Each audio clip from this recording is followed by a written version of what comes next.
အဲ့တော့ဒီနေ့ဗာစဉ်းစားမိလဲဆိုတော့ကဘာမှာဖြစ်နေတဲ့ဒီအကြောင်းအရာတွေကိုစဉ်းစားပြီးတော့ဆင်ခြင်မိတဲ့အရာလေးပေါ့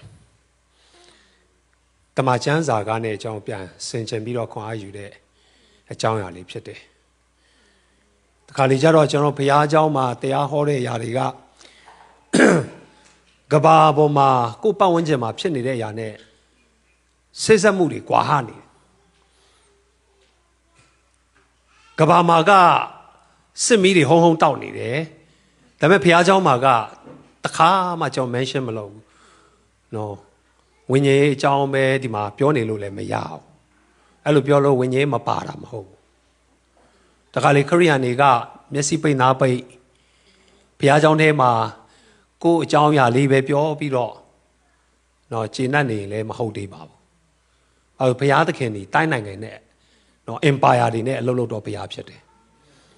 ဒါကြောင့်ကဘာမှာဖြစ်နေတဲ့အရာကိုကျမ်းစာနဲ့ချိန်ထိုးပြီးတော့မှကျမ်းစာကဘာပြောတယ်လဲချိန်ထိုးပြီးတော့ခွန်အားယူဖို့လဲလို့တယ်ဟာသတင်းတွေမှန်သမျှလူတွေမှန်သမျှကပြောနေတဲ့ဟာကိုခရိယာတွေကတခါမှမပြောဘူးဆိုရင်လေဘာဖြစ်နေပြီလဲဟာကျွန်တော်တို့ကနော်ဘုဒ္ဓတာပဲအားနေတာလားဟိုအတွေးမြင်မဲ့ခေါင်းမားတာလား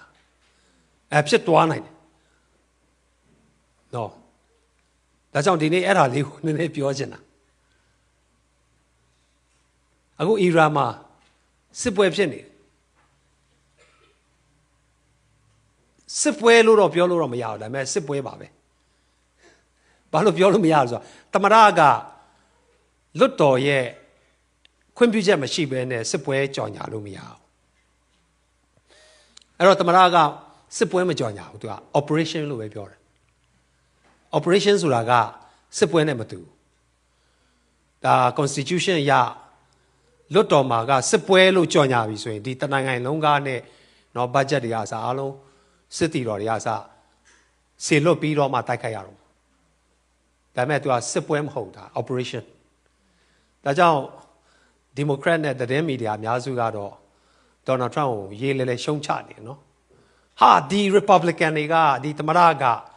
လွတ်တော်ခွင့်ပြုချက်မရဘဲနဲ့အကြီးကျယ်စစ်ပွဲတိုက်နေတယ်လို့သူတို့ပြောနေပေမဲ့ဒါစစ်ပွဲမဟုတ်ဘူးဒါ operation ဘာလို့ဒီသမရပဲမကပါဘူးအရင်တော့အိုဘားမားဂျိုးဘိုင်ဒန်တို့ကအစနော်ဘီလ်ကလင်တန်ကအစသူတို့ဒီတခြားနိုင်ငံမှာဒါအာဏာရှင်တွေကိုဖြုတ်ချခဲ့တဲ့တမိုင်းကြောင့်အများကြီးရှိပါတယ်လွတ်တော်ရဲ့ခွင့်ပြုချက်မပါဘူးဥပမာလစ်ဗျားကခဒါဖီကိုဖြုတ်ချတဲ့အခါမှာဘာကျွန်တော်လွတ်တော်ရဲ့ခွင့်ပြုချက်မပါပဲတိုက်ခဲ့တာဒါ operation ဒါခစ်ဆက်ဆက်တမရတွေမှာလုတ်ပိုင်ခွင့်ရှိတဲ့အာဏာဖြစ်တယ်ဒါပေမဲ့အခုနော်ဒီတမရကလှုပ်လိုက်မှပဲအကုန်လုံးကပါလေတရားမဝင်နေဖြစ်ကုန်ပြန်ပြီးတော့ဒါကြောင့်ဒါ operation အဲ့တော့တမရတွေမှာလုတ်ပိုင်ခွင့်ရှိတယ်ဇန်နဝါရီလ3ရက်နေ့မှာဗင်နီဇွဲလားတမရကိုနော်ဟိုသူနေအိမ်ကနဲ့အရှင်လက်ဖမ်းပြီးတော့ခေါ်လာတာနော်အမေရိကန်စစ်တပ်ကတော်တော်လေးအဆင့်မြင့်တယ်နော်ပြောမယ်ဆိုရင်နိုင်ငံတနိုင်ငံရဲ့တမရကိုတကယ်လုံခြုံရေးပြင်းထန်တဲ့နေရာပြောမယ်ဆိုရင်တရုတ်နိုင်ငံကထောက်ပံ့ထားတဲ့နော်ဝေဟင်ပြစ်တဲ့ဒီရေဒါစနစ်တွေအဆင့်မြင့်လက်နက်တွေအားလုံးကခြံရံပြီးတော့ဝိုင်းရံထားတဲ့နေရာကနဲ့အားလုံးပါလဲဘာအချက်မှမပြဘူးအကုန်လုံးပျောက်သွားတယ်တခါလေဆိုင်းလိုက်ညဖြစ်သွားတော့ဗောနော်တိတ်ဆိတ်ညဆိုအဲ့ဒါဒါပေမဲ့တန်ရှင်းတော့ညတော့မဟုတ်ဘူး silent night တော့တခါလေဖမ်းပြီးတော့ဘာလို့မနေ့တနေ့မှသူက TV နဲ့ကြော်ညာနေတာလာပါတယ်ငါ့ကိုလာဖမ်းပါတယ်ငါဒီမှာရက်နေတယ်တဲ့ okay နောက်တနေ့ကျတော့နော် handcuff နဲ့ New York ကိုရောက်လာပြီ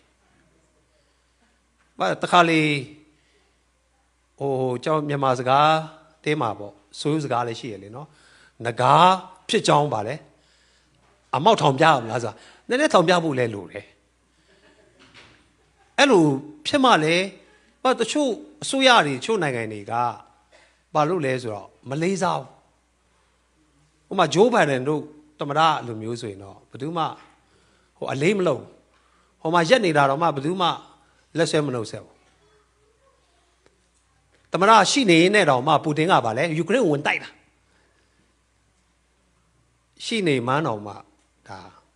ဟိုပြောမယ်ဆိုရင်မလေးစားဘူးနိုင်ငံတကာကအခုကျွန်တော်ဒီ drug trafficking လုပ်တဲ့နော်ဘိန်းကိုင်းတွေ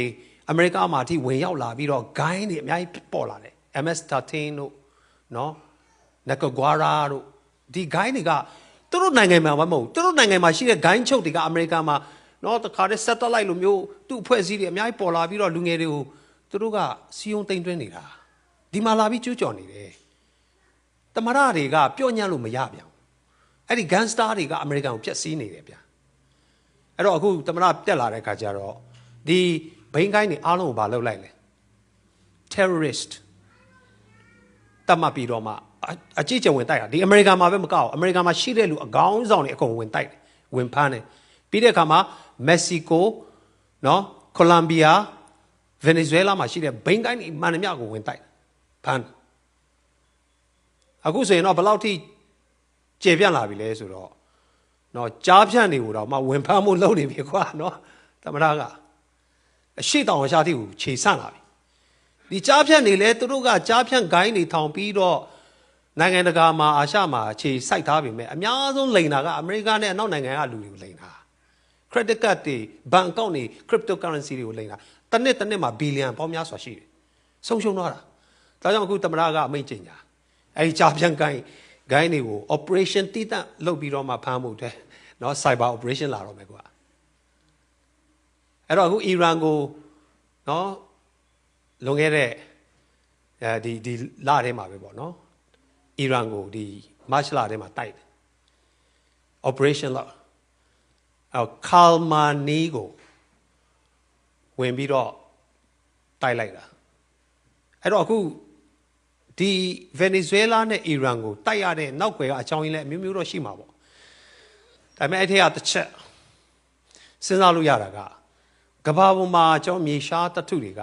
အများဆုံး 90% ကတရုတ်ကလက်ဝဲကြီးအုပ်ထားတယ်တရုတ်ကမပေးရင်ဒီမြေရှားတွေကအမေရိကန်နဲ့အနောက်နိုင်ငံတွေကတရုတ်ခွင့်ပြုချက်မရှိရင်လုပ်လို့မရဘူးအဲ့ဒီမြေရှားတထုတွေကလက်နဲ့ဒုံးကျည်တွေနော်ပျောက်ကြားဒီလေယာဉ်တွေပေါ့စနစ်တွေရေဒါစနစ်တွေကိုလောက်ရတာအဲ့ဒီလိုလက်ဝဲကြီးအုပ်ထားတဲ့အထဲမှာသူ့ကိုတံပြန်ပြီးတော့စီးပွားရေးအရာနော်ဒါပြန်ပြီးတော့အချက်ကင်နိုင်မှုအတွက်ဒေါ်နယ်ထရန့်ကဘာလုပ်လဲဆိုတော့ဒါကျွန်တော်ယုံကြည်တယ်ပေါ့ရေနံဘာလို့ကမ္ဘာမှာနံပါတ်1ရေနံအများဆုံး reserve ရှိတာကဗင်နီဇွဲလားနံပါတ်3မှာကဘာတူလဲ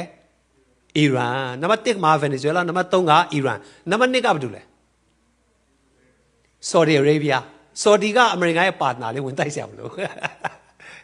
အဲ့တော့ကဘာကရေနံ1 2 3အမေရိကန်နံပါတ်4ဆိုရင်နံပါတ်1ကနဲ့4ဒီချိတ်တဲ့ရေနံအများဆုံးရှိတဲ့နိုင်ငံတွေကအမေရိကန်ပါတနာဖြစ်သွားရင်တရုတ်ကိုပါလဲစီးပွားရေးအကြက်ကင်လို့ရပြီမဟုတ်ရအခုကစီးပွားရေးအကြက်ကင်လို့မရအောင်တခုခုပြောလိုက်သူကမြေရှားကိုပိတ်တဲ့အခါကျတော့အမေရိကန်ကဘာမှလက်နက်တွေထုတ်လို့မရအောင်ဒါပေမဲ့တရုတ်ကကဘာပေါ်မှာရေနံအများဆုံးလိုတဲ့နိုင်ငံဖြစ်တယ်ဘာလို့သူ့နိုင်ငံမှာလည်းမထွက်ဘူး population ကလည်းဘယ်လောက်လဲ2 billion နေနေရှိတယ်ဆိုတော့အမေရိကန်က3 million 300ကျော်ပဲရှိတယ်ပြီးရင်ရေနံက Texas မှာအများကြီးထွက်တယ်အဲ့တော့သူ့နိုင်ငံလေပတ်ဖို့ကရေနံအများကြီးလိုတဲ့အတွက်ဗင်နီဇွဲလားကနဲ့သူယူနေတယ် investment အများကြီးလုပ်ထားတယ်ဒုတိယတစ်ခုကပါလဲအီရန်နဲ့သူကတကယ်ပါတနာအဲ့တော့အခုဗင်နီဇွဲလားနဲ့အီရန်ဝင်ကျုံလိုက်တာကတစ်ဖက်မှာလည်းပြောမယ်ဆိုတရုတ်ကိုနော်ထိတ်တိုက်ရင်ဆိုင်စရာမလိုပဲနဲ့ပိတ်လိုက်တဲ့သဘောပဲနော်ဒါကတော့စီးပွားရေးသမားရဲ့နော်ဒါဝက်ဖဲတွေဖြစ်မှာပေါ့နော်လူတိုင်းကတော့ဗင်နီဇွဲလားနဲ့အီရန်ပဲပြောနေတာတကယ်တမ်းကျတော့တရုတ်ရဲ့အများဆုံးရေနံရတဲ့နေရာကအဲ့ဒီနိုင်ငံကဖြစ်တယ်ပြီးရင်သူ့ရဲ့မဟာမိတ်တွေနော်တရုတ်ကနဲ့စီးရေးတပြားပြလေ့ကျင့်ပြီးတော့မှငါကာကွယ်မယ်လို့ပြောတော့အမေရိကန်ကဝင်တိုက်လိုက်တော့တရုတ်ကနော်တာကောရပါလေငြိမ်သွားရဲ့အေးစေးပဲနော်တာကောကလဲတယ် तू မစားရရင်မလို့နော်နာတော့မယ်ဆိုရင် तू ကတိတ်တိတ်လေးနေတာဘာစီးပွားရေးသမားလေ तू ကဟုတ်တယ်မလားအဲ့တော့တလောကမှအီရန်နဲ့တရုတ်ကအမေရိကန်နဲ့အနောက်နိုင်ငံကိုတိုက်ခိုက်နိုင်ဖို့ဆိုပြီးတော့စီးလေးချင်းကန်နေမျိုးမျိုးလုပ်နေတာကိုဝင်တိုက်တော့ဗာလဲဘာစီးမှမလာဘူးအကူကြီးအီရန်တနိုင်ငံပဲချနေတာ အမေရိကန်ကဝင်တိုက်တဲ့ခါကျတော့သူကလည်းမနိုင်တော့တဲ့ခါရအကုန်လုံးဝင်ကျုံပြက်တာလက်နက်တွေကိုနော်ရောက်ရပြက်ပေါ့ဗျာပြစ်လိုက်တဲ့ခါကျတော့သူညီကိုအာရပ်နိုင်ငံတွေအကုန်လုံးသွားထိတယ်ဗောနော်ဆော်ဒီအာရေဗီးယားတို့ကတ်တာတို့နော်ပြစ်ချင်တာကအမေရိကန်ဟိုဒါမဲ့အဲ့ဒီ Gulf ဆိုတာသူတို့ရဲ့ဒီအာရပ်နိုင်ငံတွေအနားမှာနီးနာအကုန်ထိတဲ့အခါကျတော့ငကောကငါတို့မတိုက်ပါဘူးငါတို့ညီကိုမွတ်စလင်တွေလို့ပြောနေတဲ့အာရပ်နိုင်ငံတွေအားလုံးကလည်းမရတော့ကွာဗာလေစိတ်ဆိုးလာပြီဗောတလောမနေ့ကမှလားတနေ့ဟာဒူဘိုင်းကလေစိတ်မှာနော်ဒါဒုံးပြန်ကြီးကြလာဒီဟောပေါ့ drone ကြလာလို့ကုန်လုံးဖယ်ရတယ်မှာခီးသွားလာလို့မရဘူး UAE ကဆိုရင်ဘယ်လောက်လောက်ရလဲဆိုတော့ UAE ခီးတဲ့ဒီဟောပေါ့ခီးတဲ့တွေသွားတဲ့လေရင်တစည်းထွက်တိုင်းပါလဲဆိုတော့အနောက်ကနေ fighter jet နဲ့လိုက်ပြီးတော့ကာကွယ်ပေးရတယ်ဆိုတော့ဒီနိုင်ငံလဲတော်တော်လေး service တော့ကောင်းတယ်ဒါပေမဲ့ CM လားကျွန်တော်အနောက်နဲ့ fighter jet နဲ့ဘယ်လောက်ကာကွယ်ဟိုမှာလက်နဲ့တစ်လုံးတက်လာရင်တော့အဲ့ဒီလေကလစ်ပြီလေကျွန်တော်ဆိုရင်တော့မစီးရဘူးဗျာအဲကြောင့်ကျွန်တော်အခုဒိန်းမတွားတဲ့အချိန်မှာတော့မှတော်တော်လေးစဉ်းစားရတယ်ဘာ flight ဝယ်ရမလဲအရင်တော့ဆိုခါတာပဲစီးတာအခုခါတာမစီးရတော့ဘူးကျွန်တော်အဲဆိုမှတိုက်တာခါတာပါတယ်ဆော်ဒီအာရေဗီးယားပါတယ်ဘာရိန်းပါတယ် UAE ပါတယ်အကုန်လုံးတိုက်ခံနေရတာအီရန်လည်းမနှဲဘူးသူ့မှာလက်နက်ကတရုတ်နီးပညာဆိုတာလည်းပေါ့မဟုတ်ဒီကောင်တွေကတော်တော်အဆင့်မြင့်သူ့မှာရှိတဲ့လက်နက်တွေကတော့ထုတ်တာအီရန်မှာဒါပေမဲ့အထဲက component တွေနော်ချစ်ပြားတွေ AI နည်းပညာတွေအကုန်လုံးကတရုတ်ပြည်ကလာတာဒါကြောင့်မို့အထင်သေးလို့တော့မရဘူးဒါပေမဲ့အခုအမေရိကန်ဝင်တိုက်တယ်ပြီးရင်ဥရောပတစ်ခုလုံးလဲပါလာပြီကွာအကုန်လုံးကအီရန်ကိုဝိုင်းတိုက်နေတဲ့အချိန်မှာရုရှားနဲ့တရုတ်ကသူ့ရဲ့နော်မိဖက်ဆွေဖက်ကြီးပါလို့နော်မိဘော်ဒါတွေပါလို့ပြောနေတဲ့အီရန်ကတော့အခုတယောက်တည်းတိုက်နေရတော့ဗောလောလောဆယ်နော်နီးပညာရတော့ငါတို့ကဟောပေါ့ဟိုလျှို့ဝှက်နီးပညာတွေတော့ငါတို့နည်းနည်းထောက်လိုင်းရေးနီးပညာတွေတဲ့ငါတို့ပံ့ပိုးနေတယ်လို့တော့ပြောတာပဲအခုအမေရိကန်ရဲ့စစ်လက်နက်စကန်တွေသူတို့ရဲ့ CIA ရုံးခန်းတွေကဘယ်မှာရှိလဲဆိုတော့ satellite ကနဲ့ရုရှားတရုတ်တွေကဖမ်းပြီးတော့အီရန်ကိုသတင်းပို့နေတဲ့သဘောရှိတယ်နော်နောက်ွယ်ရနဲ့ပေါ့အဲ့တော့အခုဒီလိုဖြစ်နေတဲ့နိုင်ငံရေးအကျက်တဲကာလမှာနော်ဒါဆက်ပြီးတော့အချိန်ဘယ်လောက်ထိသွားမလဲဆိုတော့မပြောတတ်ဘူးအခုလောလောဆယ်တော့သမ္မတ Trump ကလည်းပဲဒီနိုင်ငံတွေအထူးဖြင့်တော့ဒီမှာတောင်အမေရိကနဲ့ဒီဘက် hemisphere ဆိုတာဒီပတ်ဝန်းကျင်နေရာမှာတရုတ်နဲ့ရုရှားလွှမ်းမိုးမှုမရှိလောက် green leg ကအစအမေရိကန်ကနည်းနည်းခြေစမ်းပြီးလှုပ်ပြလာမှလူတွေကပါလဲဆိုတော့နည်းနည်းချိန်လာတာပေါ့သဘောကနည်းနည်းချိန်လာအဲကြောင့်တခါလေမိသားစုထဲမှာလဲဟိုနော်အဖေတွေနည်းနည်းဗာလဲအဖေဆိုရင်အတန်ကြဲကြဲတဲ့ဒေါ်လာတွေမှာနည်းနည်းရိုက်ပြမှကလေးတွေကဗာလဲငြိမ်တာမဟုတ်ရင်ကလေးတွေလည်းမလေးဘူးနော် Sunday school မှာလဲဗာလဲနော် good it's okay please ပြောနေမရဘူးတခါလေဒါကြောင့်တင်းတော်မှာတင်းထောက်တွေအရေးကြီးတယ်နော်တင်းထောက်တွေကတခါဟေး go ဒုံနဲ့တပြားပြလုံးမှကလေးတွေအားထားမှလေးတာနာခံတာမဟုတ်ရင်ဘယ်သူမှမယူသေးဘူးအော်နေတော့မှသူ့ဖုန်းသူကြည့်နေတာရက်တော့မရက်ဘူးဒါကျွန်တော်တို့ဒီရဲ့သဘောကရှိတယ်လူတွေမှာနည်းနည်းဟိုနော်နည်းနည်းလေးလမ်းကြောင်းပေးလိုက်ပါအခုတော့တောင်အမေရိကနိုင်ငံအားလုံးသမ္မတတွေလာပြီးတော့သမ္မတ Trump နဲ့မနေ့ကလာတွေ့ဆုံတယ်ဘိန်းကိုင်းတွေကိုဖြိုဖို့ဒါအမေရိကန်တောင်အမေရိကတစ်ခုလုံးမှာရှိတဲ့ဘိန်းကိုင်းတွေအားလုံးဖြိုသမ္မတတွေအကုန်လုံးလာပြီးလက်မှတ်ရေးထိုးတယ်ဗျအဲ့ထဲမှာမပါတဲ့နိုင်ငံတစ်ခုတော့ရှိတယ်နိုင်ငံပြောလို့ရတယ်ပထမနိုင်ငံကဘယ်သူလို့ထင်တယ်အနည်းဆုံးဖြစ်တဲ့မက္ကဆီကိုမပါဘူးကျန်တဲ့နိုင်ငံတောင်အမေရိကအကုန်လာတယ်ဟိုမှာအာဂျင်တီးနားတို့ချီလီတို့တော့လာတယ်မက္ကဆီကိုမပါဘူးဗျဘာလို့လဲဆိုတော့သူ့နိုင်ငံကအစိုးရတဝက်ကျော်ကဘိန်းကိုင်းကထိန်းနေတာဘိန်းကိုင်းနေအမေရိကန်လက်နက်တွေဝယ်သုံးမှအစိုးရဦးတော်နိုင်တယ်ဗျဒါကြောင့်သူတို့သမ္မတတွေကဘိန်းကိုင်းတွေကိုတော်တော်နဲ့မဖြိုရဲဘူးနော်အဲ့တော့နောက်တနိုင်ငံကတော့ကျူးဘာပေါ့ကျူးဘာဒါပေမဲ့သိမကြခင်သူလည်းပြိုလဲသွားတော့မယ်သူ သူ့နိုင်ငံမှာလိုအပ်တဲ့ရေနံတွေစီးပွားရေးလမ်းကြောင်းတွေအားလုံးပိတ်လိုက်ပြီအခုအီရန်က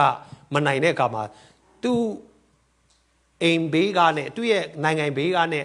တင်မောတွေမြောက်များစွာနေ့စဉ်ဖြတ်တန်းသွားလာတဲ့ Hormuz ဆိုတာဒီရေလက်ကြားလေးပေါ့အဲ့ဒါကိုသူကပိတ်လိုက်ပိတ်တယ်ဆိုတာကတော့တကိုင်းနဲ့ပိတ်တာတော့မဟုတ်ဘူးအဲ့ဒီမှာလာတဲ့လူမှန်များငါတို့ကလက်နဲ့ထုမယ်ပြောတဲ့အခါကျတော့ရေနံတင်မောတွေ gas တင်မောတွေဘယ်သူမှမလာရတော့ကဘာကြီးတစ်ခုလုံးရဲ့ရေနံ20 to 30% ကအဲ့ဒီ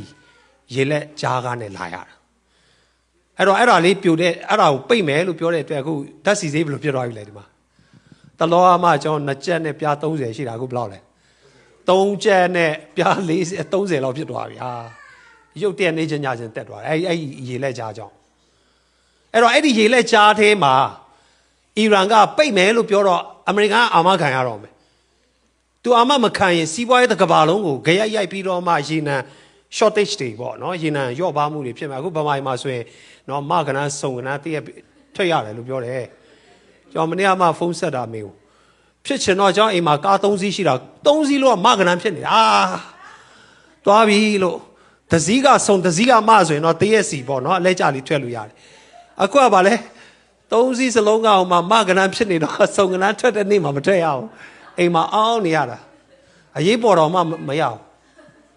အဲ့တော့စဉ်းစားကြည့်တက္ကစီတွေအိမ်ကကားတွေမကနန်းကတရက်ထွက်ရမယ်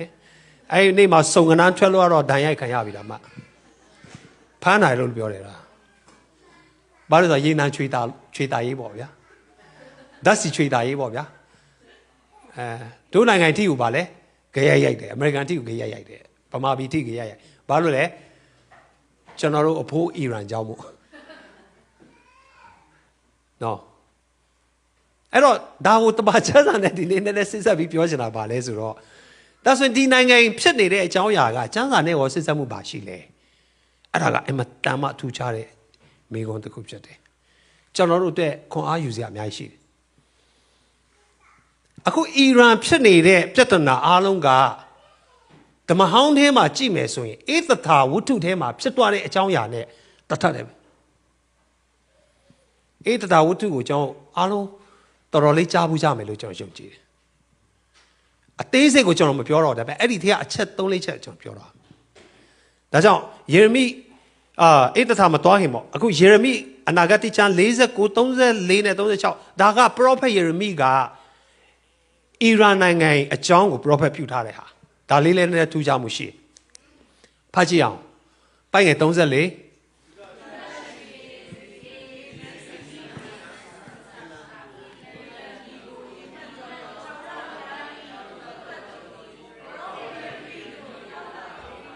ကောင်းကင်ဘုရားရှင်ထာဝရဘုရားမိန့်တော်မူ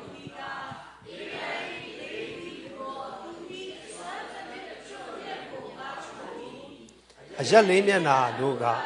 လေလေးမျိုးကိုအီလန်ပြည်တို့ငါဆောင်ခဲ့မည်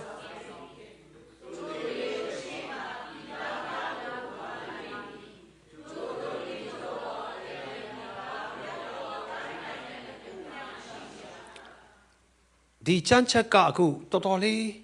အသက်ဝင်လာတယ်ပေါ့နော်အခုဒီမှာပြောထားတဲ့ prophet ယေရမိလက်ထက်က prophet ပြုထားတဲ့အီလန်ပြည်ဆိုတာကအခုအီရန်နိုင်ငံဖြစ်တယ်အဲ့တော့ဒီမှာဗာပြောယေဇကိယူဒရှမေဇေဒကိမင်းနန်းဆန်စက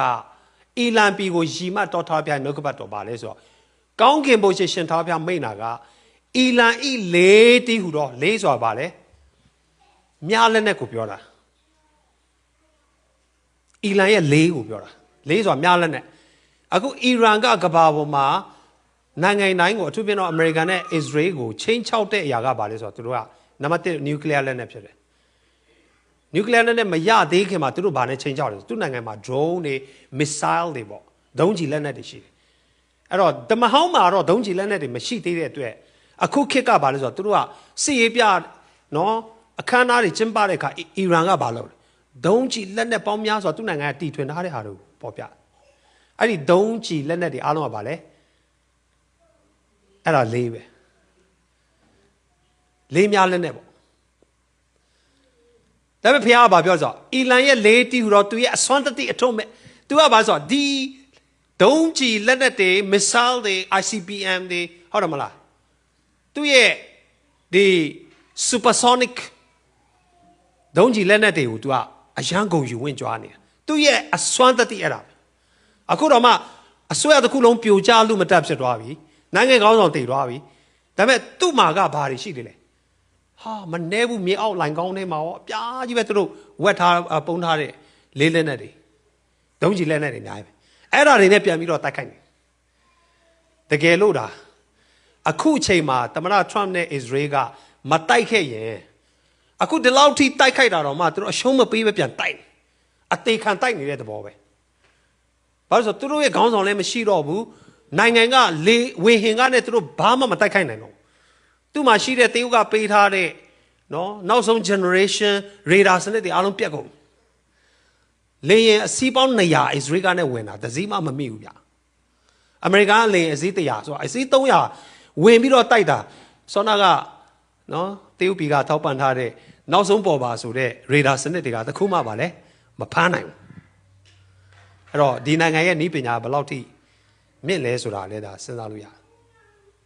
Adamala. Hello, too much she Leyland at the Alongo, Chome de Pia. Not Chome. But so 2 years motto about this debt to America, debt to Israel. Dabe. Guns on the shop. Pure biro chingwa la de yaga. Debt to America, debt to Israel. That's how 2 nuclear neta the gelo shike me so ye. America and Israel they get type of to but the real theology are money. Nangan guns on Nangan a minute. Gida te Barai a minute Gibita can. 3 years you started the Matui Koga, Balesro, Gabajigo, Sharia Loga Ramuyame, Muslinga, Osuyame. Edi theology, Jomo. Daga Baleso, Lena Nipinate, Gonzo Nima, she the ideology, look at 3 quarters in the Amatamani.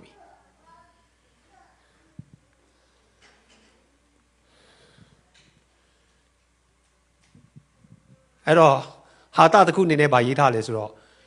Muslim Nangani, D9 Gade. No?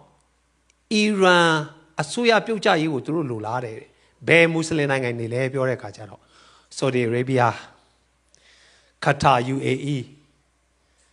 Bahrain, Jordan, Egypt, Alo. The Muslim Nangani, Iran Nangai. Asuya Puja, you through Taukani. But to Asuya Barayine Ochola. The family by Ira, the Muslim Nangaiga, Iran Tamarane, Asuya, Puja Yigu through Shonchade. Any Muslim Nangayita, Benanga, United Kingdom, France, Spain, Dinagadia Shonchade. I had that born in a Yita. I met the Gale Elupit. Through a change on my Elutini. As you are ready, money is. At all. Pero Pepe is on Jango, Babilo Dima, D9 chain to be a Janane, Pioya the lay suro. The Kusanaji, Taisai Mule, John Luliaro Taisai Mupiomed. I met Janza here a mere Jimes, no, that Taisai Mudo Mapchelo. Iran Nangango, no? Aku Barai Gons on the Gane, Nangan Gons on the Ajinga, Nangan Gons on you. Pew Queen Biro, no? Our maybe revolution, Tetela, Biro, Dinanga, Osure, laser conanem yauma. Dinanga, Asuya Pilgrim. Any laser conanem yauma, Bedua Tailesuro, American laser conanem yao. Laser cona yao meow, Tamara Psilare, Tranga, pay sharp like. Laser conanema. There are 47 President Gabale. Pipele. I'll show up your day. As you know, I'll tell you about Tamara Trango to Ra, King Cyrus net to it. King Cyrus Ra, Janzama. Cyrus beings or Benangado, Iran being. Piriti Empire, the Kulongo, Satin, found our Chakere, Titongere, Shimbe, Matama, Jimakanare, Bayan, Tunamega, Cyrus the King Locor, the Mine Machila. Eddie Cyrus the King, Iran, Shimbe Empire, Israel, Imatan Chetedu. Israel နိုင်ငံကိုဘယ်လောက်ချက်လဲဆိုတော့သူ့စီမှာစစ်တုံးပန်းအနေနဲ့ဖမ်းထားတဲ့ Israel လူမျိုးတွေကိုပြန်ခိုင်းပြီးတော့မှယေရုရှလင်မှာရှိတဲ့ဗိမာန်တော်ကိုတည်ဆောက်ခွင့်ပေးတယ်ခွင့်ပြုချက်ပေးတယ်ဒါကြောင့် Israel သမိုင်းထဲမှာ Cyrus လို့ပြောလိုက်ရင်သူတို့ရဲ့ဂျေဇုရှင်သူတို့ကိုကဲတင်တဲ့ဘုရားဆီလွတ်တဲ့ဘုရားလူကျမ်းစာမှာလည်းပြောတယ် Cyrus ကငါ့ရဲ့ anointed ဖြစ်တယ်ဘုရားဒီ Cyrus ဘုရင်ကဘုရားရွေးကောက်ထားတယ်တကယ်ဆိုသူကတိုင်းတစ်ပါးအီရန်နိုင်ငံကလူပဲဒါပေမဲ့ကျမ်းစာမှာပြောဆိုငါ့ရဲ့ anointed ဖြစ်တယ်သူ့ကိုငါဆီလွတ်ထားတယ်အဲ့တော့ Israel သမိုင်းထဲမှာဆိုရင် Cyrus ကိုဆိုရင်သူတို့ရဲ့ငွေကြေးသင်္ကားတွေမှာထားတယ်သူကဗိမာန်တော်ကိုတိဆောက်ခွင့်ပေးတဲ့ရှင်ပဲအလားတူပဲလွန်ခဲ့တဲ့2019ကသမ္မတ Trump လည်းပဲယေရုရှလင်ကို Israel လူမျိုးတွေရဲ့ capital အနေနဲ့ကြော်ညာလိုက်တဲ့အခါမှာသူတို့အင်မတန်မှကျေးဇူးတင်ပြီးတော့ဘယ်သူနဲ့နိုင်လဲဆိုတော့ Cyrus ဘုရင်နဲ့နိုင်ဒါကြောင့်အခု Israel ရဲ့ coin ထဲမှာ2019လာထုတ်တဲ့ coin ထဲမှာပါတယ်မျက်နှာနှစ်ခုပါတယ်ပထမတစ်ယောက်က Cyrus ဘုရင်ဒုတိယတစ်ခုက Donald Trump ပြီးရင်စီမီတိုင်ပါတယ်အနောက်မှာပါတယ်တတိယဗိမာန်ပါတယ်အခုကပထမဗိမာန်မဟုတ်တော့ Cyrus ဘုရင်က Israel လူမျိုးတွေကိုဗိမာန်တော်တည်ဆောက်ဖို့အတွက်ခွင့်ပြုပြီးလမ်းကြောင်းဖောက်ပေးလိုက်တယ်လို့ပဲ Donald Trump ကလည်းပဲအခုပါလဲဆိုတော့ Jerusalem ကို capital အနေနဲ့ Israel ရဲ့မြို့တော်နဲ့ကြော်ညာပြီးတော့အခုတတိယဗိမာန်ဖြစ်လာဖို့အတွက်လမ်းကိုပြင်ဆင်တော်သူဖြစ်လာလိမ့်မယ်ဆိုတော့ prophet တွေကအဲ့လိုရည်ညွှန်းကြတယ်ဒါအစိုးရတရက်လုံးကားနဲ့သူတို့ရဲ့နိုင်ငံတော်ထုတ်တဲ့ coin ထဲမှာတော့မထည့်ထားတာလားပြီးတဲ့အခါမှာ Jerusalem မြို့မှာရှိတဲ့ the crown of Jerusalem လို့ခေါ်တယ်ဒါ Jerusalem ရဲ့တရဖူလို့ပြောတယ်အမြင့်ဆုံးယာတူးပဲဒါသူတို့အင်မတန်မှလေးစားတဲ့ကြီးညိုတဲ့သူပဲပေးတာ the crown of Jerusalem ဆိုတဲ့အဲ့ဒီ crown ကို Donald Trump လာပေးထားတယ်သူတို့ဆိုတော့ဒါမဖြစ်လာသေးဘူးဒါပေမဲ့ဖြစ်လာစရာအကြောင်းကအခုဖြည်းဖြည်းချင်းနဲ့ရုပ်လုံးပေါ်လာနေဘာလို့အခုအီရန်ကိုတိုက်ပြီးတော့မှအီရန်ပြူလဲသွားရင်ဒါမှမဟုတ်အခု Jerusalem မှာရှိတဲ့တတိယဗိမာန်တော်စောင့်မဲ့အပေါ်မှာဗလီရှိတယ်ဒီဗလီကိုဘယ်သူမှဖြိုခွင်းလို့မရဖြိုခွင်းရင်ဒါကဘာကြီးစစ်ဖြစ်မှာဒါပေမဲ့ Israel ဖြိုလို့မရအောင်နောက်နိုင်ငံကအမေရိကန်တွေဖြိုလို့မရဒါပေမဲ့စဉ်းစားကြည့်နော်ဒါကတဘာဝထက်လွန်တဲ့အကြောင်းအရာတွေကြောင့်မဖြစ်လာနိုင်ငလင်ကြောင့်လားတခုခုကြောင့်လားဒါမှမဟုတ်ဖြစ်နိုင်ခြင်းအများဆုံးအခုပါလဲဆိုတော့အီရန်ကနဲ့နေ့စဉ်ပြစ်နေတဲ့စစ်တုံးလက်နက်တွေဒုံးကြီးတွေမစ်ဆိုင်းတွေကယေရုရှလင်မြို့မှာထောင်တောင်းများစွာကြာဆင်းနေအဲ့ဒါကို Israel တွေက Iron Dome နဲ့ကာကွယ်နေတယ်တကယ်လို့အဲ့ဒီ missile တွေဒုံးကြီးတွေကတလုံးလုံးကအဲ့ဒီတတိယဗိမာန်ပေါ်မှာကြာခဲ့ရင် Israel ကိုသူတို့ပြစ်တင်လို့မရတော့ဒါကဘယ်လိုဖြစ်မလဲဆိုတော့အီရန်ကပြစ်လိုက်တဲ့အတွက်ဒီရဲ့ Al-Aqsa ဆိုတဲ့ဗလီကြီးကပြိုကွဲသွားပြီဆိုရင်အဲ့ဒါဘာဖြစ်လာမလဲဆိုတော့အဲ့ဒါပြိုကွဲသွားရင်ဂျူးလူမျိုးတွေကတတိယဗိမာန်ဆောက်ဖို့အတွက်အကုန်လုံးအခမ်းအနားတွေပြင်ဆင်ထားပြီးသားဖြစ်တယ်ဗိမာန်တော်ဆောက်ဖို့အတွက်တခါတည်းသူတို့ဘိတုကာနော်ဆရာတွေနော်သူတို့ရဲ့blueprint တွေအားလုံးရထားပြီပစ္စည်းရတွေအကုန်လုံးလုပ်ထားပြီစီမီတိုင်တွေကြောင်ရှိတော်ခွဲမုံနော်ဒီမုံတင်ရစပွဲတွေအကုန်လုံးလုပ်ထားပြီဘယ်လောက်ထိလုပ်ထားလဲဆိုတော့ရစ်ပရောဟိတ်တွေတော့မှ theological ကျောင်းတက်ပြီးတော့မှဓမ္မဟောင်းအတိုင်းဝတ်စားဆင်ရင်ပြီးတော့မှအဲ့ဒီမှာပူဇော်ဖို့အတွက်နော်လေဝိဒါဓမ္မကျောင်းစင်ယာနဲ့ချီပြီးပြင်ဆင်ပြီးတော့ ready ဆောက်နေအဲ့တော့ဒါမဖြစ်နိုင်ဘူးလို့ပြောလို့ရတာအဲ့တော့ဒီဟာလေး record လုပ်ထားလိုက်နော်တကယ်ဖြစ်လာတဲ့အချိန်ဒါကိုပြန် replay လုပ်ပေးမယ်တခြားနည်းလမ်းမဖြစ်နိုင်ဘူးဒါအခုအဲ့ဒီလမ်းကြောင်းပေါ်မှာရောက်လာအဲ့တော့ Cyrus the King နဲ့သမ္မတ Trump ကိုနိုင်ရှင်ပြီးတော့မှ coin ထဲမှာရောက်ရတဲ့အကြောင်းရင်းကဒါ prophetic လို့ကျွန်တော်မြင်တယ် prophetic ပဲဒါမဖြစ်လာဘူးလို့ပြောလို့မရဘူးတတိယဗိမာန်ကကျွန်တော်တို့တသက်မှာဖြစ်လာလိမ့်မယ်တိတ်မကြခင်မှာဖြစ်လာလိမ့်မယ်အဲ့တော့ဖြစ်ချင်တော့အီရန်ကနော်အီရန်ကဂျူးလူမျိုးတွေကိုလူမျိုးသုံးတပ်ဖြတ်မယ်ဆိုပြီးတစ်ချိန်လုံးကြွေးကြော်လာတဲ့ နော်ခါလ်မာနီသူတို့ရဲ့ဘာတိုင်းခေါင်းဆောင်က Supreme Leader လို့ခေါ်တယ်အထွတ်ထိပ်ခေါင်းဆောင်ဒီခေါင်းဆောင်ကဘယ်နေ့မှတည်တယ်လဲဆိုတော့ကျွန်တော်ပြောပြမယ်ဖေဖော်ဝါရီလ28ရက်နေ့မှာတည်တယ်ဖေဖော်ဝါရီလ28မှာတည်ပြီးတော့မှ2ရက်အကြာမှာအစ္စရေးနိုင်ငံမှာဘာပွဲကျင်းပလဲဆိုတော့ The Festival of Purim ပြောချင် Purim ဆိုတာကဓမ္မဟောင်းအတ္တထာဝတ္ထုထဲမှာ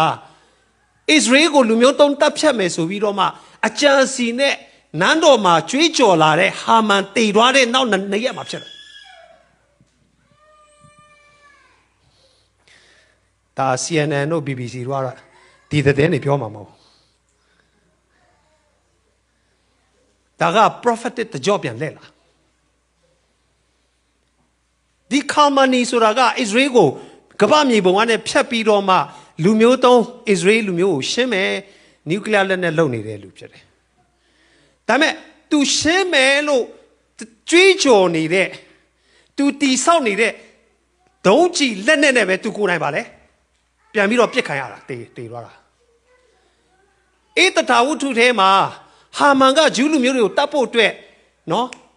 ဘာလဲဆိုတော့မော်ဒကဲကိုကျိုးဆွဲပေးဖို့အတွက် तू ဆောက်ထားတဲ့အဲ့ဒီကျိုးကွင်းထဲမှာပဲ तू ကိုယ်နိုင်ပါလေတေးသွားတာကျိုးပေးခံရ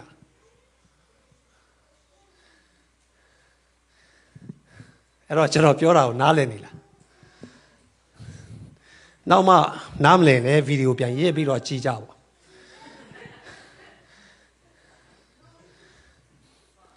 အဲ့တော့အဲ့ဒီလူကဓမ္မဟောင်းထဲမှာလောက်သွားတဲ့အတိုင်းအခုဖြစ်နေတာဟာမန်ကဘာပြောလဲဆိုတော့ဂျူးလူမျိုးအားလုံးတတ်ရမယ်ဘာဆိုရင်မော်ဒကဲကတကဆောင်ဟာမန်ကမူးမတ်ကြီးရှင်မင်းကချီးမြှောက်ထားတဲ့သူသူကတကယ်နိုင်ငံတော်အကြီးအကဲလို့ပြောလို့ရတယ်အခုဆိုရင်ခါလ်မာနီကဗာလဲနိုင်ငံတော်အကြီးအကဲဒါကြောင့်ဒီနေ့အဲ့ဒီပေးထားတဲ့ခေါင်းစဉ်ထဲမှာတစ်ခုပါတယ်ဒီမှာကြည့်ဟာမန်ကနဲ့ခါလ်မာနီဟာမန် to ခါလ်မာနီ K ကိုဖြုတ် EI ကိုဖြုတ်လိုက်ရင်ဗာလဲဟာမန် to ဟာမန်ဖြစ်သွားပြီဒီမှာကြည့်နော်ဓမ္မဟောင်းအတ္တထာဝတ္ထုထဲမှာတော့ဟာမန်ပေါ့ဂျူးလူမျိုးတွေကိုအပြတ်ဖြုတ်မယ်သူကြွေးကြော်ပြီးတော့သူ့ရဲ့အာဏာနဲ့သူ့ရဲ့ပါဝါနဲ့ရှင်ဘယ်မှာသူချင်းကပ်တာဘာပြောလဲဆိုတော့ဂျူးလူမျိုးတွေကိုတတ်ခွင့်ပေးပါတဲ့အဲ့တော့ဖြစ်ချင်တော့မိဘမဲ့ဖြစ်တဲ့အေတထာကဖြစ်ချင်တော့အဲ့ဒီဘယင်ကလေဒါကတိုက်ဆိုင်မှုမဟုတ်ဖခင်ရဲ့အကြံစီဖြစ်တယ်ဟာလေလုယာဒီနေ့တိုင်းနိုင်ငံတွေမှာဖြစ်နေတဲ့အရာအားလုံးဖခင်အကြံစီဖြစ်တယ်ဖခင်ကမပါဘူးလို့ပြောလို့မရဘူးတမိုင်းထဲမှာအမေရိကန်မှာနော်ဥရောပမှာနောက်ပြီးတော့အာရဗ်နိုင်ငံမှာအရှေ့တောင်အာရှမှာဖခင်ကတိုင်းနိုင်ငံနဲ့အလုပ်လုပ်တော့ဖခင်ဖြစ်တယ်တေးသေးလေးအတင်းတော်မှာပဲအလုပ်လုပ်တော့ဖခင်မဟုတ်ဘူး empire တွေနဲ့အလုပ်လုပ်နေတဲ့ဖခင်ဖြစ်တယ်ဖခင်ရှင်ဟာစူးစမ်းအာမင်အဲ့တော့ဒီဟာမန်ဆိုတဲ့သူကတကယ်အာဏာရှိတဲ့သူရဲ့အာဏာကိုအသုံးပြုပြီးတော့မှဂျူးလူမျိုးကိုနော်ရှင်းပြဖို့အတွက်သူကြံစီအဲ့ဒီလိုကြံစီတဲ့အခါမှာဂျူးလူမျိုးကမတတ်နိုင်ဘူးဘလုံးမှသူ့ကိုတိုက်ခိုက်လို့မနိုင်ဘူးအဲ့တော့သူတို့မနိုင်တဲ့အတွက်ကြောင့်ဖြစ်ချင်တော့ဗာလဲဆိုတော့မိဘမဲ့ဖြစ်တဲ့အေတထာကြောက်တည်ရနော်အေတထာကမိဖုရားရွေးချယ်မယ်လို့ရှင်ပင်ပြောတဲ့အခါမှာမိဖုရားပေါင်းမြောက်များဆိုတော့တို့သမီးကညာတွေအများကြီးပေါ်ပြတဲ့ထဲမှာရှင်ပင်ကဘု து ကိုမျက်စိကျသွားတယ်ဟာအီရန်နိုင်ငံမှာချောရဲလာတဲ့မိန်းကလေးအများကြီးပဲယာနဲ့ခြေပြီးရှိတယ်အဲ့ဒီထဲမှာမှတယောက်တည်းတော့ဂျူးလူမျိုးအမျိုးသမီးကိုသူကြိုက်သွားတာဖခင်ရဲ့မျက်နှာသာဟုတ်မဟုတ်ဖခင်ကနောက်ကွယ်ကအလုံးလုံးနေတာဖြစ်တယ်တိုင်းတစ်ပါးကရှင်ဘုရင်တော်မှဂျူးလူမျိုးကိုတယောက်တည်းတော့ဂျူးလူမျိုးဒီမှာကဗာလဲအီရန်နိုင်ငံကအမျိုးသမီးကညာမြောက်များစွာထဲကနဲ့အေးတထာကိုမှသူကြိုက်သွားတာမိဖုရားတင်မြောက်တယ်ဒါပေမဲ့အေးတထာကဂျူးဖြစ်ကြောင်းသူတို့မသိဘူးကြည်စားဒါပေမဲ့ဘုရားရဲ့အလုတ်လုံနေပုံဒီနေ့ကျွန်တော်ပြောချင်တယ်ကျွန်တော်ရဲ့အသက်တာထဲမှာ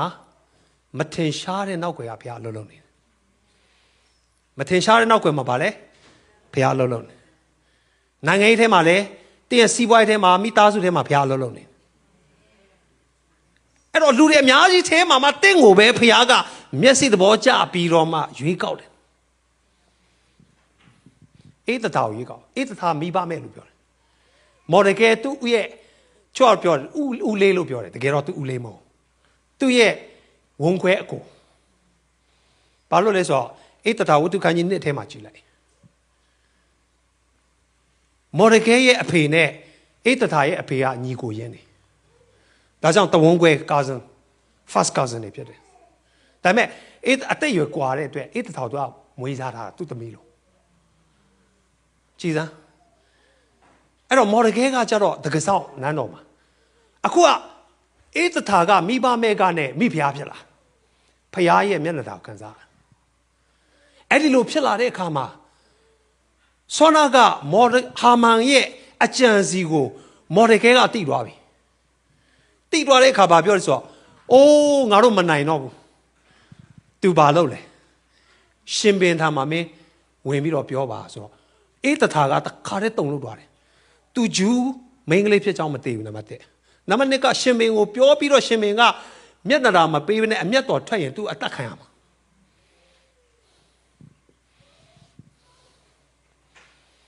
ဟာမန်ကိုထိတ်တိုက်ရင်ဆိုင်ဖို့လဲသူတို့မှအာဏာမရှိဘူးအခုကျွန်တော်ပြောပြမယ်ဣသရေလကခါမန်နီကိုထိတ်တိုက်ရင်ဆိုင်ဖို့အာဏာမရှိဘူးခွန်အားမရှိဘူးဒါပေမဲ့သူ့ကိုမျက်နှာတော်ပေးတယ်သူအထက်ကသူ့ဆရာကြီးဒေါ်နယ်ထရန့်ကိုဖခင်ကမျက်နှာတော်ပေးတာဟာလေလုယာကျွန်တော်အဲ့လိုပဲပြောချင်တယ်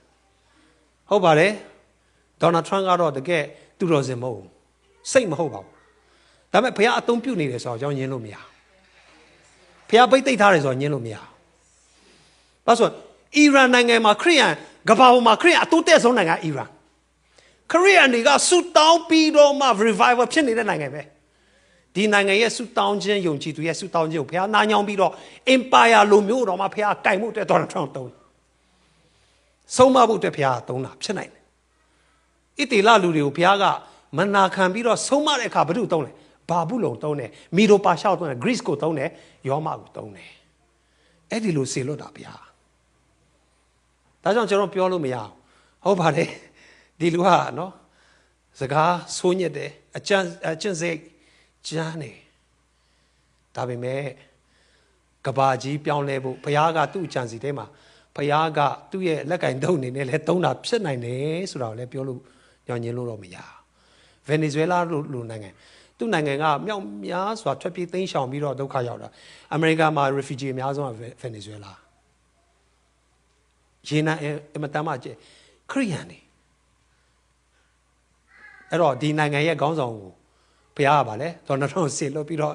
စုံမလိုက်ဟုတ်တယ်မလားကြောက်တစ်ဖက်မှာလည်းအဲ့လိုတွေးတယ်ဘုရားကချစ်ချင်းမေတ္တာဘုရားဖြစ်တယ်ဒါတစ်ဖက်မှာလည်းဘုရားကဖြောင့်မတ်တော်ဘုရားဖြစ်တယ် justice အဲ့တော့ချစ်ချင်းမေတ္တာနဲ့ justice ဆိုတာကကျွန်တော်တို့နော်တစ်ဖက်ချင်းမတူချစ်ချင်းမေတ္တာဖြစ်လို့မတရားမှုကိုအမြဲတမ်းတီးခံတာမဟုတ်ဘူး justice လဲလာနော်တရားစီရင်ခြင်းလဲလာမှာပဲအဲ့တော့ဒီမှာပြောချင်တဲ့အကြောင်းအရာက okay ခါမာနီတည်သွားပြီးတဲ့နောက်2ရက်မှာအစ္စရေးနိုင်ငံမှာပူရင်ပွဲကိုကျင်းပတယ်ပူရင်ပွဲဆိုတာဘာလဲအဲ့ဒီပူရင်ပွဲဆိုတာကဟာမန်လှုပ်ကြံတာကနဲ့ဣတိလလူတွေကအနိုင်ရပြီးတော့မှရှင်ဘင်ကဧတထာမန်ဧတထာကဂျူးလူမျိုးမှသူတိသွားတဲ့အခါမှာသူဘာပြောလဲဆိုတော့အဲ့ဒီလိုဂျူးလူမျိုးတွေကိုတတ်ဖို့အတွက်အကောက်ကြံကြတာဘာတူလဲတဲ့ရှာခိုင်းနောက်တစ်ခုကဘာလဲဆိုတော့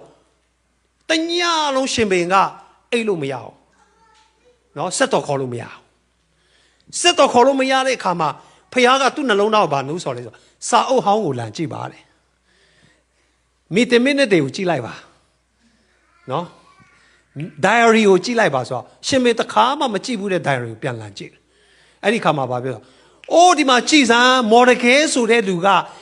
ရှင်ဘင်ကိုတော်မြတ်ရဲ့အသက်ကိုတောင်ကယ်ခဲ့တဲ့လူပဲတိုက်ဆိုင်အဲ့လိုတွေ့တဲ့အခါမှာဘာပြောဆိုဟာဟုတ်ပါအဲ့တော့ငါကိုတော်မြတ်ကြီးက ဒီမော်ဒကဲဆိုတဲ့လူကိုဥစ္စာဘာနာတွေနဲ့စူးချင်းမင်းခဲ့တဲ့အရာတွေရှိသလားမှတ်တမ်းမှာကြည့်စမ်းမရှိဘူးကိုတော်ဖျားဟာဒါဆိုရင်တော့သူ့ကငါစူးကြီးချရမယ်ဖျားရဲ့အကြံကအဲ့တော့ဘယ်လိုစူးချမလဲဆိုတော့သူလည်းအကြံမသိဘူးအဲ့တော့ဟာမန်ခေါ်တယ်ဘယ်လိုချမလဲလို့ပြောတော့လောက်ကြံတဲ့ဟာမန်ကသူ့ကိုချမယ်လို့စူးချမယ်လို့သူထင်ပြီးတော့ဗာလဲကိုတော်မြတ်ရဲ့ဝတ်လုံတော်ကိုဝတ်ပြီးတော့မင်းဖြူတော်ကိုစီးပြီးတော့မြို့မှာတဲ့လက်ပတ်ပြီးတော့မှငါဆုချတယ်ဒီလူကတကယ်ကိုနော်ကောင်းစားစေရမယ်သူ့ကိုယုံတည်လေးစားရမယ်ဆိုပြီးတော့ကြွေးကြော်ရမယ်တဲ့အဲ့တော့ရှင်မင်းကပါအမိန်ထုတ်လဲโอเคအမတန်ကောင်းတဲ့အကြံပါမောင်မင်းကြီးအဲ့ဒီလိုကြွေးကြော်တဲ့လူကတင်ကိုယ်တိုင်လောက်ပါလို့သူကကြွေးကြော်တဲ့လူဖြစ်လာအဲ့တော့ရှင်မင်းရဲ့ဥစ္စာမင်းမြောက်တစားတွေအားလုံးကိုဗာလဲမော်ဒကဲကိုခိုင်းပြီးတော့မှသူတတ်မယ်လို့ကြံတဲ့လူအရှိမ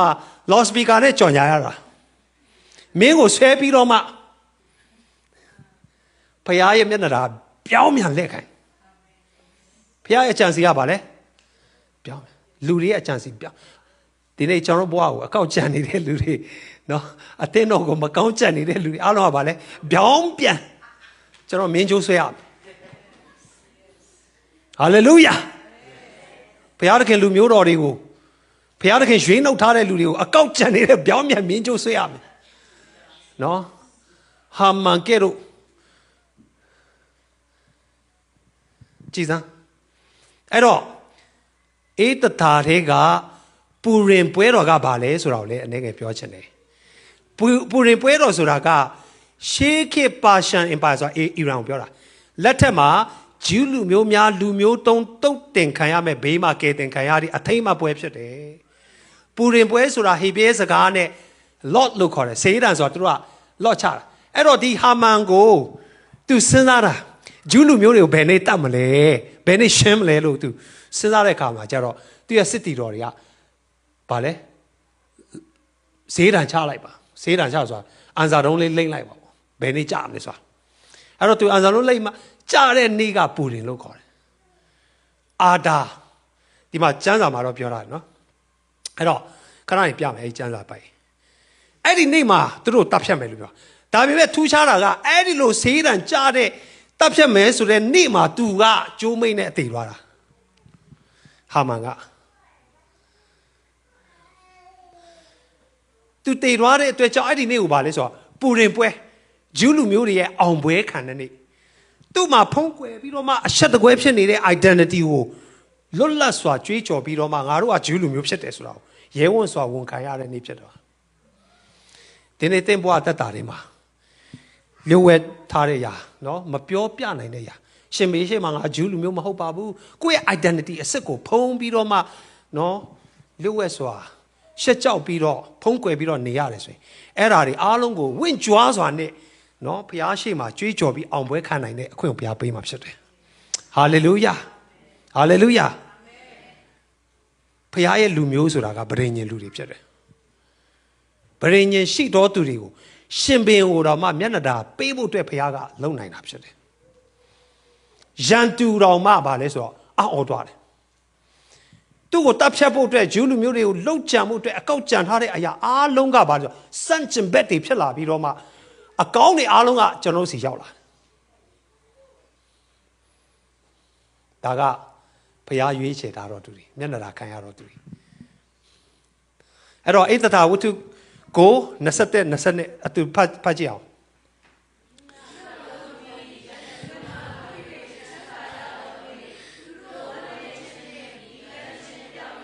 ဝမ်းမြောက်ခြင်းနဲ့ပျော်မွေ့ကခြင်းတို့14ရက်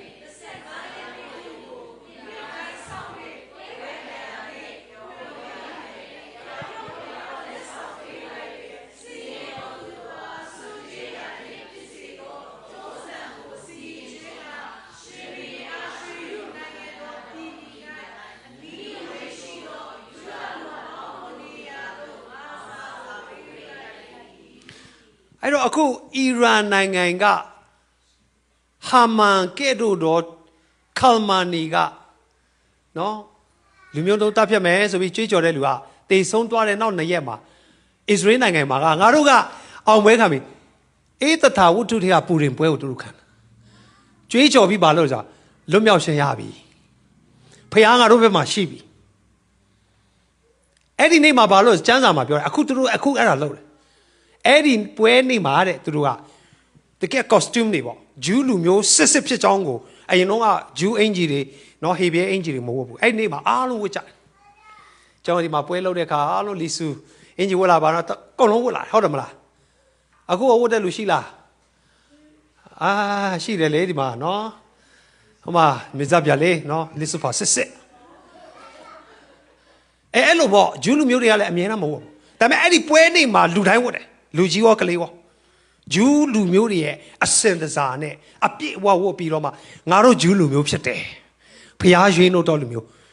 နော်ကြောက်ပြီးတော့နေစရာမလိုတော့ anti semitism ငါတို့ကြောက်စရာမလိုတော့အခုယောပမှာ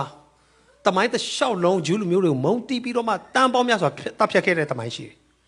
အခုဒီပူရင်ပွဲတော်မှာသူတို့မကြောက်တော့ကာလမာနီတေပြီးနောက်2ရက်မှာဒီပွဲကျင်းပါတယ်အဲ့ဒီမှာဘာလုပ်လဲဆိုတော့လက်ဆောင်ပေးကြတယ်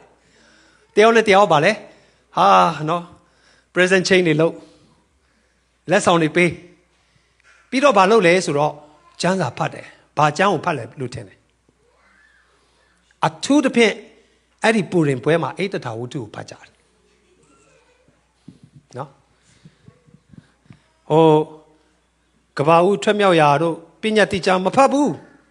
အဲ့ဒီပူရင်ပွဲမှာလူကြီးကလေးအားလုံးကအိတ္တထာဝတ္ထုကိုဖတ်ကြတယ်ဒါကြောင့်မို့ဖယားသခင်ကနံပါတ်1နောက်ွယ်မှာမမြင်ရတော့လဲပဲအလုံးလုံးတော်ဖယားဖြစ်တယ်ဒါကြောင့်ဘာပြောချင်တော့ယုံကြည်ပါပြောရအောင်ယုံကြည်ပါယုံကြည်ပါဧတထာ44ထဲမှာကြည့်ယခုကာလဒီတင်ဒီတိတ်ဆိတ်စွာနေလေတင်နဲ့တင်ဤအဆွေမျိုးဒီပျက်စီး၍ယူဒလူအသက်ရှင်ခြင်းကယ်တင်ခြင်းအကြောင်းတစ်စုံတစ်ခုပေါ်လိမ့်မည်ယခုအမှုကိုဆောင်ဖို့ရာတင်ဒီမိဖုရားအရာကိုရသည်ဟုထင်စရာရှိသည်မဟုတ်လောဟုဧတထာအားပြန်ပြောစေခြင်းကမာလိုက်၏ဧတထာကသူ့ကိုဖုရားခန့်ထားတဲ့နေရာမှာဖုရားရဲ့အကြံစီရှိတယ်ဆိုတော့သူဝန်ခံမှုဖြစ်တယ်တခါလေကျွန်တော်ရှိတဲ့နေရာမှာဖုရားရောရှိသေးလားငါဒီမှာဘာလို့နေရတာလဲဖုရားအကြံစီရှိတယ်ဧတထာဆိုစဉ်းစားကြည့်သူ့ရဲ့နိုင်ငံမှာမနေရအောင်မိဘမရှိတော့မိဘမဲ့ဖြစ်တယ်တိုင်းတစ်ပါးနိုင်ငံမှာသူနေရတော့လေမိဖုရားဆိုတာမယုံကြည်တဲ့ဘယင်ကိုသူယူထားရတာဟုတ်တော့ပြောမစဲခုခေတ်ဆိုမယုံကြည်တဲ့အိမ်တော်ပဲပြုထားတာဒါတော့မှဘုရားအကြံစီရှိတယ်ဘုရားကပြောလဲမင်းကိုဒီနေရာမှာထားတာဟာဆိုရင်လူမျိုးတစ်ခုလုံးကဲတယ်မဟုတ်ဒီနေ့တင်မပြောဘူးဆိုရင်လူမျိုးတစ်ခုလုံးပြတ်တုံရတော့မယ်အဲ့တော့ဧတထာကအမတန်ရေးကြီးလာပြီဒီနေရာမှာတင်းအုပ်ဆရာတွေအရေးမကြီးတော့ဒီနေရာမှာရှင်ဘုရင်တွေတခြားဟိုမူတော်မတ်တော်တွေအရေးမကြီးတော့ဒီနေရာမှာစီးပွားရေးလုပ်ငန်းရှင်တွေအရေးမကြီးတော့ဘူးဗျာဒီနေရာမှာရိုးရိုးအိမ်ရှင်မလေးဘုရားသခင်ခန့်ထားတဲ့ဧတထာကအရေးကြီးလာပြီဟာလေလုယာဒါကြောင့်တင်းကိုထားတဲ့နေရာမှာဘုရားအကြံစီရှိတယ်ဆိုတော့ဝန်ခံပါတင်းဟာအမတန်ထူးခြားတော်သူဖြစ်တယ်တင်းအားဖြင့်တင်းမိသားစုနဲ့တင်းတော်နဲ့လူမျိုးတစ်ခုလုံးကကောင်းကြီးခံစားမှာဖြစ်တယ်ဒါကြောင့်ယုံကြည်ပါဒုတိယတစ်ခုဧတထာ44ထဲမှာအားလုံးပြောအောင်ရဲရင်ပါရဲရင်ပါတတိရှိဖို့တော့လိုတယ်တချို့ခရိယန်တွေကငါခရိယန်ပါလို့တော့မပြောရဘူးနော်ဘုရားကျောင်းမှာတော့ကျွန်တော်ကတခါတည်းနော်လာလေးကိုလာပြီးတော့ချီးမွမ်းကိုးကွယ်တကယ်ချင်းနေတဲ့အပြင်မှာတွေ့တဲ့ခါကျတော့ခရိယန်လို့မဟုတ်တော့ဘူးကွာနောက်တစ်ယောက်ဖြစ်သွားပြီစီးပွားရေးသမားလို့နော်ကုမ္ပဏီပိုင်ရှင်လို့နော်ဟဲ့မေခရိယန်လားစဉ်းစားရပါတော့သူကခရိယန်မဟုတ်ဘူးပေါ့ဒါကြောင့်တောက်စားတဲ့တကယ်ချင်းရတယ်ကိုတော့ဥဆောင်ပြီးတောက်တာနော်ပွဲကတဲ့လူနဲ့တွေ့ရင်ပြင်မှာပါလေသူကဥဆောင်ပြီးတော့ရှိတာနဲ့ အဲ့တော့ကိုယ့်ရဲ့ identity နော်ကိုဖြစ်ခြင်းကို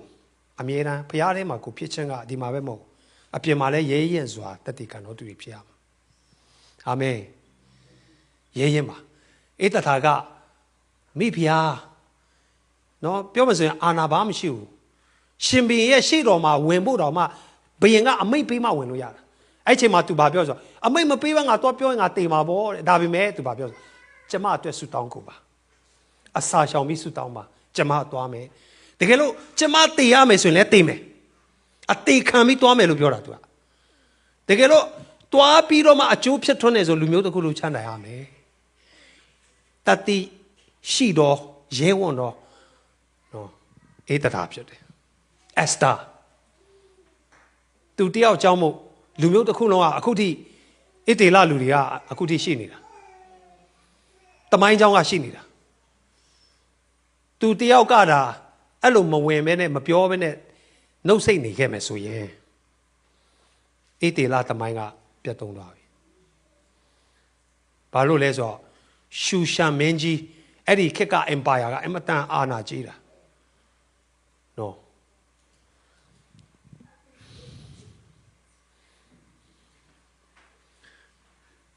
နံပါတ်3မှာပြောအောင်အနံပါဘုရားသခင်ထဲမှာရာအလုံးအနံပါအဲ့ဒီလိုအနံခြင်းကစိတ်ချမှုဖြစ်တယ်ဘုရားရဲ့အကြံစီကိုယုံကြည်တာဖြစ်တယ်အဲ့ဒီလိုအနံခြင်းထဲမှာဘုရားကကြီးမားစွာအမှုပြုမယ်ကျွန်တော်မတတ်နိုင်တဲ့တရားနဲ့အမှုပြုမယ်ဆိုတာယုံကြည်တယ်ဒါကြောင့်လူတွေမြင်တဲ့အမြင်ကိုပြောင်းပြန်ပြောင်းလဲစေတာကဘုရားဖြစ်တယ်လူတွေအကြံစီထားတဲ့အကြံစီကိုပြောင်းပြန်ပြန်ဖြစ်စေတာဘုရားဖြစ်တယ်ဟာမန်ကအမတန်အာနာကြီးတော်လေသူ့ထက်အာနာကြီးတဲ့ရှင်ဘုရင်ကိုဘုရားမျက်နှာပေးလိုက်အခြေအနေကအလုံးဝပြောင်းသွားတယ်ဧတထာ4:14အနံပါနောက်ဆုံးတော့ဗာလဲဆိုတော့အားလုံးပြောဝမ်းမြောက်ပါနော်တင်းရဲ့ဘဝတက်တာမှာစိုးကျိုးတက်ရောက်တဲ့အရာတွေအားလုံးကိုဗာလဲဆိုတော့ဘုရားဝမ်းမြောက်ခြင်းဖြစ်စေမယ်မျောလင့်ချက်မရှိတဲ့နေရာကနေဘုရားကမျောလင့်ချက်ဖြစ်စေမယ်အခုကာလမာနီကနော်သူဘလောက်ပဲကြွေးကြော်ပြီးလုပ်နေတယ်ဆိုပေမဲ့ဗာလဲအခုကသူမရှိတော့တဲ့ခါကျတော့ဣသရေလလည်းပဲဗာလဲအမတန်စိတ်နဲ့ပေါ့ရပါတော့စိတ်အေးရတော့မဟုတ်ရင်နျူကလ িয়ার လက်နက်ကရတော့မှာရလာရင်ဣသရေလကိုအရင်ဆုံးတိုက်ဖို့အတွက်မျှော်လင့်နေတာအခုကဗာလဲအကြံကအားလုံးပြိုလဲတော့ပြီထို့မြမကဘူးတကဘာလုံးမှာရှိတဲ့အီရန်လူမျိုးတွေအထူးဖြင့်ခရစ်ယာန်တွေနော်သူတို့နိုင်ငံနဲ့ထွက်ပြေးတိမ်းရှောင်တယ်ကျွန်တော်ပြောပြမယ်တစ်ချိန်လုံးကအီရန်နိုင်ငံကခရစ်ယာန်နိုင်ငံဖြစ်တယ်အဲဒါကြောင့်သိလားအီရန်နိုင်ငံတူရကီနိုင်ငံအီဂျစ်နိုင်ငံဂျော်ဒန်နိုင်ငံအားလုံးခရစ်ယာန်နိုင်ငံဘာဖြစ်လို့အခုခရစ်ယာန်မရှိတော့တာလဲမွတ်စလင်နိုင်ငံတွေဖြစ်ကုန်ဘာလို့မွတ်စလင်အစိုးရကဘာတိုင်းနဲ့အုပ်ဆိုးပြီးတော့ခရစ်ယာန်တွေကိုညှင်းဆဲတပ်ဖြတ်တဲ့အတွက်ကြောင့်အားလုံးထွက်ပြေးသိမ်းရှောင်ပြီးနိုင်ငံတစ်ခုလုံးကဒါအာရဗ်မွတ်စလင်နိုင်ငံတွေဖြစ်လာအရင်တော့ကဂျော်ဒန်နိုင်ငံတကယ်ခရစ်ယာန်နိုင်ငံအရင်တော့ကဘာလဲအီရန်နိုင်ငံခရစ်ယာန်နိုင်ငံအီဂျစ်ကခရစ်ယာန်နိုင်ငံတူရကီဆိုရင်အထူးသဖြင့်ခရစ်ယာန်အခြေတည်ခဲ့တဲ့နိုင်ငံဗျာဒိတ်ကျမ်းတွေကအသင်းတော်9ပါးအားလုံး9ပါးလုံးကတူရကီမှာရှိတာအခုတူရကီနိုင်ငံကလုံးလုံးမွတ်စလင်နိုင်ငံဖြစ်သွားပြီဒါပေမဲ့နောက်ဆုံးသောကာလဖြစ်တဲ့အတွက်ကြောင့်ဘုရားကတကြော့ပြန်လှည့်လာဒီနိုင်ငံတွေမှာခရစ်ယာန်တွေကို revival ဖြစ်ခိုင်းပြီးတော့ဘုရားပဲပြန်လှည့်လာအဲ့တော့နိုးထားမှုအကြီးအကျယ်ဖြစ်တာကအီရန်နိုင်ငံမှာကိုအဲ့ဒီလိုဖြစ်နေတဲ့အချိန်မှာနိုင်ငံခြားမှာရောက်နေတဲ့နော်အီရန်နိုင်ငံတွေပြန်လို့မရတဲ့နိုင်ငံသားတွေအများကြီးကကျေးဇူးတင်တယ်နော်အမေရိကကျေးဇူးတင်တယ်ထရမ့်ကိုလည်းဗာလဲကျေးဇူးတင်တယ်သူတို့ရဲ့ကက်တင်ရှင်တွေနဲ့တော့တွေ့လာကက်တင်ရှင်ဆိုတာသူတို့ကိုကူညီပေးတဲ့နိုင်ငံကောင်းဆောင်ဘယ်တမရမှအဲ့ဒီလိုမလုပ်ပေးဘူးတဲ့ငါတို့ဆူတောင်းလာတာနှစ်30ကျော်ပြီတဲ့ဣသရေလကလည်းဗာလဲ thank you တကဘာလုံးကတော့ thank you လုပ်နေနောက်ဆုံးဗင်နီဇွဲလားနိုင်ငံသားတွေတော့မှထရမ့်ကို thank you လုပ်နေအားလုံး celebrate လုပ်အရင်တော့မကြိုက်ဘူးအခုတော့ဗာလဲ thank you Mr. Trump မကြိုက်တဲ့လူကတော့အခုလောလောဆယ်အများကြီးကြံနေတယ်ပေါ့နော်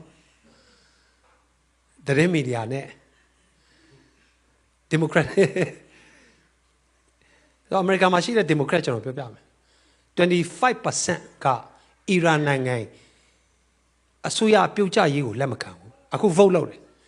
အီရန်နိုင်ငံကိုနော်တရားမဝင်အစိုးရနိုင်ငံအနေနဲ့တတ်မှတ်ပြီးတော့ vote လုပ်တဲ့အခါမှာ Republican အားလုံးထောက်ခံ Democrat က85%ထောက်ခံအဲ့ထဲမှာ25% ကရှုံးချတယ် Democrat Party ထဲမှာ25% က pro Palestine pro ပါလေ pro Palestine pro Muslim ဒါညင်းလို့မရဘူးဘာ vote မှာအဲ့မှာပေါ်လာကျွန်တော်တို့ဒါတတိထားဘာဆိုတော့အမေရိကန်ကလွတ်လပ်တော်နိုင်ငံဖြစ်ပါတယ်နော်ဒါပေမဲ့လွတ်တော်ထိတိုင်အောင်တော့မှတခြားသောဘာသာတွေကအရန်တော်မှုလာတဲ့ခါကျရင်ဖြည်းဖြည်းချင်းနဲ့တော့ဆုပ်ယုပ်သွားမှာဆိုတော့ဘုရားသခင်ကအလုံးလုံးတဲ့ empire ထဲမှာဘာဘူးလုံ empire Medo Persia empire နော် Greece empire Roman empire နောက်ဆုံးဆိုရင်တော့အခု American empire ရှိတယ်ဒါပေမဲ့ဒါလည်းပြိုလဲသွားမယ်လို့ကျမ်းစာမှာပြောတယ်နောက်ဆုံးတော့ empire တစ်ခုပဲကျန်မယ်ယေရှုခရစ်တော်ရဲ့ empire ကခရစ်တော်ရဲ့ empire ကအဝေးမကျန်တော့ဘူးအခုနီးတစ်ထက်နီးလာပြီဘာလို့လဲဆိုတော့ဗိမာန်တော်တည်ဆောက်ဖို့ရှိလာပြီအခုကဘာလဲ prophet ပြည့်စုံခြင်းတွေကတကြော့ပြန်လဲလာဒါကြောင့်မို့ကျွန်တော်အသက်တာပြင်ဆင်ဖို့လိုတယ်